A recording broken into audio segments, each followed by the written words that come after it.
Dear friends, आज हम chapter 24 CRPC जो सेक्शन 300 को डील करता है उसके ऊपर चर्चा करेंगे। आप सबका नो द लॉ चैनल में स्वागत है। मैं रामफल मोर एडवोकेट। आप सबका मेरे साथ बने रहने के लिए धन्यवादी हूँ। सेक्शन 300 क्या कहता है? ये दो प्रिंसिपल्स के ऊपर आधारित है। एक है प्ली ऑफ ऑट्रीफॉयस एक्विट और दूसरा है plea of autrefois convict. Those are the pleas which are covered with the judicial determination of an alleged criminal liability and in the case of conviction substitution of new liability। ये बात जो है AIR 1970 Supreme Court page 771 state of Andhra Pradesh versus Kokila Gowda वाले case के अंदर कही गई है। अब मैं आपको ये बताना चाहता हूँ कि ये संविधान के आर्टिकल 20 सब आर्टिकल 2 के अंदर ये कहा गया है। क्या कहता है आर्टिकल 20(2) कि no person should be tried and punished twice for the same offence. तो ऑट्रीफॉयस को ऑलरेडी माने एक किस्म से। अब हम सेक्शन 300 के ऊपर आते हैं। सेक्शन 300 क्या कहता है, थोड़ा सा इस और ध्यान देंगे। मैं दोनों ही रूपों में इसको वो करूँगा। एक बार सेक्शन को, क्योंकि थोड़ा सा बहुत इम्पोर्टेंट सेक्शन है, प्रोविज़न को पढ़ता हूँ, उसके ऊपर ध्यान दें। पर्सन वंस कन्विक्टेड और acquitted not to be tried for same offence. बहुत हेड से ही क्लियर है कि पर्सन वंस कन्विक्टेड और एक्विटेड, एक बार आदमी चाहे सज़ा मिल गई या एक्विट हो गया, not to be tried for the same offence, उस जुर्म के लिए दोबारा से उसका ट्रायल नहीं हो सकता। A person who has once been tried by the court of competent jurisdiction for an offence and convicted और acquitted of such offence shall, while such conviction of acquittal remains in force, not be liable to be tried again for the same offence, nor on same facts for any other offence for which a different charge from the one made against him might have been made under subsection 1 of section 221 or for which he might have been convicted under subsection 2 thereof। तो ये क्या कहता है section कि जब किसी सक्षम न्यायालय से किसी व्यक्ति की या कोई व्यक्ति किसी अपराध के लिए दोषी या बरी हो गया है, तो वह आदेश जब तक इनफोर्स है तब तक वह किसी अपराध के लिए ट्रायल का भागी नहीं होगा और न ही उन तथ्यों पर किसी अन्य अपराध चार्ज के विचारण का भागी होगा जो उसके विरुद्ध धारा 221(2) के अधीन लगाया जा सकता था और दोषित किया जा सकता था। AIR 1966 पंजाब 82 हवेली राम वर्सेस MCD इसके ऊपर रेलेवेंट केस है। लेकिन कई बातें आपको विचार करना होगा, देखनी होंगी। जैसे 125(26) की एप्लीकेशन है, वो ट्रायल नहीं है, दैट इज इंक्वायरी, इसलिए सेकंड एप्लीकेशन बार नहीं है। ये बात कही गई है AIR 1963 इलाहाबाद पेज 143। नफीस आरा वर्सेस आसिफ सादत अली खां का केस था, उसके अंदर ये बात कही गई है। अब हम सब सेक्शन 2 की ओर आते हैं। सब सेक्शन 2 क्या कहता है? ए पर्सन एक्विटेड और convicted of any offence may be afterwards tried with the consent of the state government.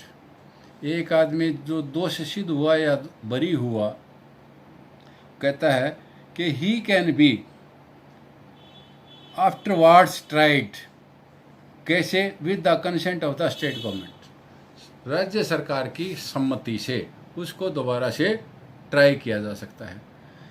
for any distinct offence for which a separate charge might have been made against him at the former trial under subsection 1 of section 220। किसी अपराध के लिए दोष मुक्त या दोषित आदमी का विचारण trial बाद में राज्य सरकार की सम्मति यानी कंसेंट से किसी ऐसे अन्य अपराध के लिए किया जा सकता है जिसके लिए पहले से ट्रायल में उसके खिलाफ 220(1) में पृथक चार्ज लगाया जा सकता था। जैसे 221(1) क्या है कि where it is doubtful what offence is committed, A के ऊपर आरोप है कि उसने चोरी की या चुराई गई संपत्ति प्राप्त करने की या क्रिमिनल ब्रीच ऑफ ट्रस्ट या चीटिंग की। इसमें क्या लगता है कि उसने क्रिमिनल ब्रीच ऑफ ट्रस्ट और चोरी का सामान लिया परंतु उस पर चार्ज केवल चोरी का था तो शेष चार्ज न लगा। अब यहाँ पर क्या कहता है कि इन दूसरे चार्ज की बाबत भी afterward he can be tried but with the consent of the government.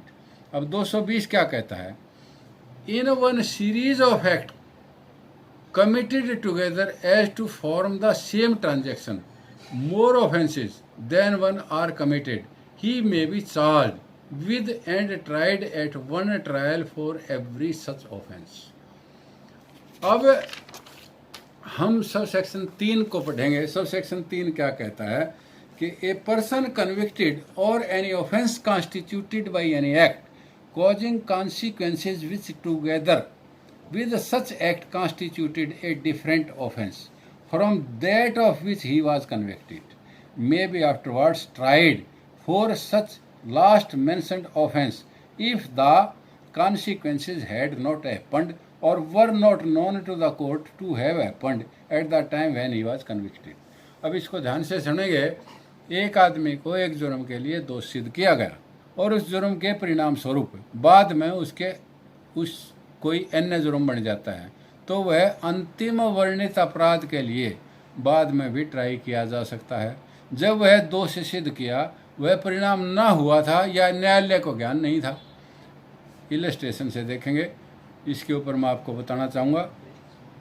A is tried and convicted of causing grievous hurt and the person injured afterwards dies, he, that is A, जिसको try किया गया था, he may be tried again for culpable homicide।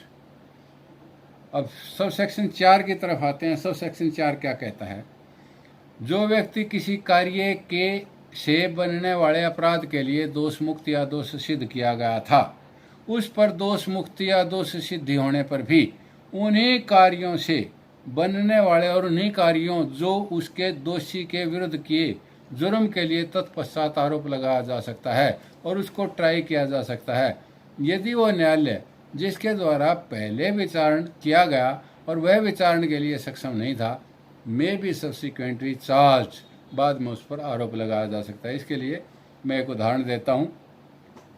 A magistrate of the second class convicts A of theft of property from the person of B. A magistrate of the first class may subsequently try A on the charge of robbery on the basis of same facts because the magistrate of second class is not competent to try the offence of robbery। इसलिए robbery के offence को try करने के लिए second class magistrate को power नहीं थी, तो इसलिए फर्स्ट क्लास मैजिस्ट्रेट जो है रॉबरी के आधार पर उन्हीं फैक्ट्स पर उस पर दोबारा से सुनवाई कर सकता है और मतलब ही कैन बी ट्राइड। अब सब सेक्शन 5 क्या कहता है।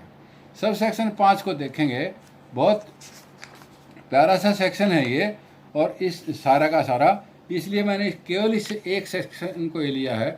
A person discharge under section 258 shall not be tried again for the same offence except with the consent of the court by which he was discharge or of any other court to which the first mentioned court is subordinate।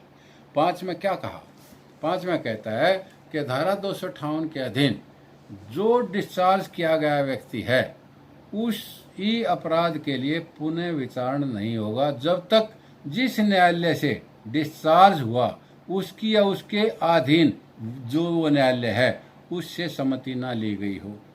अब इसके ऊपर देखेंगे कि 258 में magistrate को proceeding stop करने का हक है। रीड आउट सेक्शन 258 को पढ़ने पर आपको पता लगेगा और मतलब उसको पढ़िएगा। अब मैं आपको बताता हूं कि क्या कहता है। 258 में मजिस्ट्रेट को प्रोसीडिंग स्टॉप करने का हक है यदि stoppage is made before recording evidence of the principal witnesses it shall have effect of discharge. As per section 300 sub section 5 such accused person cannot be tried again for the same offence without the consent of the court concerned। इसके ऊपर case law है 1995 criminal law journal 2823 Madras S Sankaran versus inspector Triplicane range TI department. अब हम sub section 6 की तरफ आते हैं। Sub section 6 क्या कहता है? सब सेक्शन 6 कहता है कि nothing in this section shall effect the provisions of section 26 of the general clauses और सेक्शन 188 ऑफ द कोड। अब आप देखेंगे इस धारा की कोई बात सेक्शन 26 जनरल क्लॉजेज एक्ट और धारा 188 ऑफ द कोड के नियमों पर कोई प्रभाव नहीं डालेगी। अब जनरल क्लॉजेज एक्ट का सेक्शन 26 क्या है उसकी तरफ थोड़ा सा मैं आपका ध्यान दिलाना चाहूँगा। सेक्शन 26 क्या कहता है? सेक्शन 26 कहता है कि ये एक सेफ गार्ड है, जनरल क्लॉजेज एक्ट का सेफ गार्ड है against double jeopardy. By this act, by this provision it is made clear कि सेक्शन 26 जनरल क्लॉजेज एक्ट और सेक्शन 188 जो है उनके नियमों पर ये प्रभावित नहीं होगा। अब इसको देखेंगे, मैंने जैसा कि बताया कि ये सेफ गार्ड अगेंस्ट डबल जो पार्टी है, तो वेयर एन एक्ट और omission constitute an offence under 2 or more enactments then the offender shall be liable to be prosecuted and punished either or any of the enactment but shall not be liable to be punished twice। अब देखेंगे कि food act के अंदर जो जुर्म बनता है वो आईपीसी के अंदर भी फूड के जुर्म दिए गए हैं, लेकिन यदि फूड एक्ट के तहत एक आदमी ट्राई हो गया तो वो आईपीसी के तहत ट्राई नहीं होगा और दोबारा से उस बात के लिए उसको सज़ा नहीं किया जा सकता। तो सेक्शन 301 ट्राइड शब्द का अर्थ है ये भी नहीं है कि उसका ट्रायल मेरिट पर हुआ। जो जुर्म की कंपोजिशन अधीन धारा 320 और 321 के तहत विड्रॉल जो है वह एक्विटल में आएगी, जबकि मेरिट पर ट्राई नहीं हुआ है। ये एक्विटल उन्हीं तथ्यों पर पुनः विचारण को बार करता है जिसके ऊपर केस है AIR 1929 Bombay 408 at page 409 Shankar Dattatreya Bej बनाम दत्तात्रेय सदाशिव। और दूसरा केस है 1975 criminal law journal 963 at page 964 and 965 Gujarat high court का फैसला है Kashigar Ratnagar versus state of Gujarat. और आपको एक और केस बताता हूँ AIR 1966 Supreme Court 69 Mohammad Shafi versus state of West Bengal के when court had no jurisdiction to try the case is a nullity and the consequential trial for the same offence is not barred by the principal atrofous acquit। 1988 Supreme Court cases criminal 679 collector versus customs versus Vasant Raj Bhagwan ji Bhatia का case है। The bar to second trial applies only for the offences for which charges might have been framed at the previous trials. 1986 criminal law journal 926 Andhra Pradesh का case है जी, जो section 300 के बारे में क्या कहता है कि section 300 will not be attracted to continuing offences. एक अथॉरिटी में आपको Punjab and Haryana high court के बताता हूं जो 2003 क्रिमिनल कोर्ट केसेस पेज 76 के ऊपर रिपोर्टेड है Lekhraj versus Pradeep Sharma. Negotiable instrument act के तहत ये अथॉरिटी दी गई है और कंप्लेंट अंडर सेक्शन 138 जो है दायर हुई थी। तो इसमें क्या हुआ accused summoned in offence under section 138 only, complaint dismissed for want of prosecution, amounts to acquittal. Second complaint under section 420 not maintainable even if no summoning order was issued under section 420 IPC. अब दूसरा case मैं आपको बताता हूँ, वो भी negotiable instrument act के तहत ही है और मतलब 420 IPC की भी साथ में लगाई गई थी, 406 भी लगाई गई थी. Accused tried for offence under section 138 of the negotiable instrument act subsequently prosecuted for offence under section 406 और 420 IPC. It is not double jeopardy. Double jeopardy is only when ingredients of the offence in earlier case as well as in the later case are the same. Test to ascertain whether the two offences are the same is not identity of the allegations, but the identity of the ingredients of the offence. Motive for committing offence cannot be termed as ingredients of the offences. There may be some overlapping of the facts in both the cases, but ingredients of the offence are entirely different. Held subsequent case not barred. ये honourable supreme court की authority है. संगीता बहन महेंद्रा भाई Patel versus state of Gujarat और ये report हुआ है 2012 2 criminal court cases 671 supreme court. इसके ऊपर एक अथॉरिटी में प्रिवेंशन ऑफ करप्शन एक्ट के ऊपर बताता हूँ, सेक्शन 7 और सेक्शन 19 के ऊपर. सेक्शन 300 के तहत ये डील किया गया. एक्विटल की गई थी इसमें एक्यूज्ड की. Accused acquitted for want of valid sanction after full fledge trial. Accused को जब एक्विट कर दिया गया तो फिर बाद में क्या हुआ कि subsequent trial with proper sanction is not barred. अब इसके ऊपर एक अथॉरिटी में और बताता हूँ, सेक्शन 300 के ऊपर 219 और 220 इनके ऊपर चर्चा की गई है.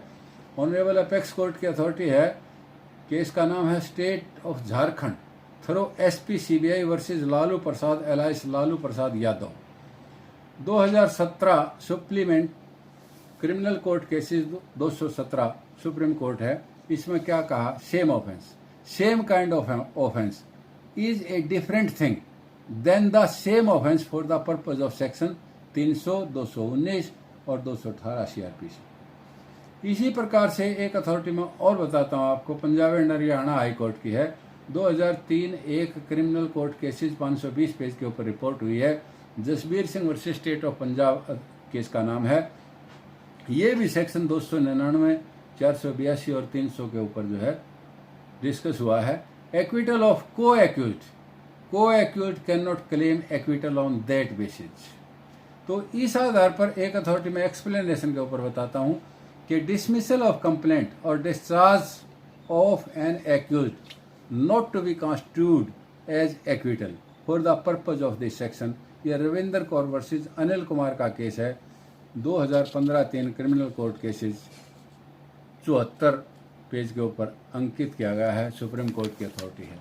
तो इस आधार से मैं आप लोगों को ये कहना चाहूँगा कि एक और 300 सब सेक्शन 1 के ऊपर एक अथॉरिटी है, बहुत प्यारी अथॉरिटी है, कि conditions for invoking the bar under the provision are. पहली क्या, the court had jurisdiction to take a cognizance and try the accused. और दूसरी इसमें ये शर्त है, court has recorded an order of conviction और acquittal and such conviction acquittal remains in force. तो ये 2007 3 criminal court cases 901 Supreme Court है, Balbir Singh versus state of Delhi. एक अथॉरिटी और बताता हूँ, कोला वीरा राघव राव वर्सेस गोरंटला की अथॉरिटी है, 300 सब सेक्शन 1 के ऊपर. No one can be tried and convicted for the same offence और even for a different offence but on the same facts. तो इस आधार से मेरी आप लोगों से गुजारिश है कि आप जिसने चैनल को सब्सक्राइब ना किया हो वो सब्सक्राइब कर दे, ताकि भविष्य में उसको समय पर जो है अगला लेक्चर मिल सके. और अगर मेरा लेक्चर आप लोगों को पसंद आया हो तो इसे लाइक भी करें. आपका मेरे साथ बने रहने के लिए धन्यवाद.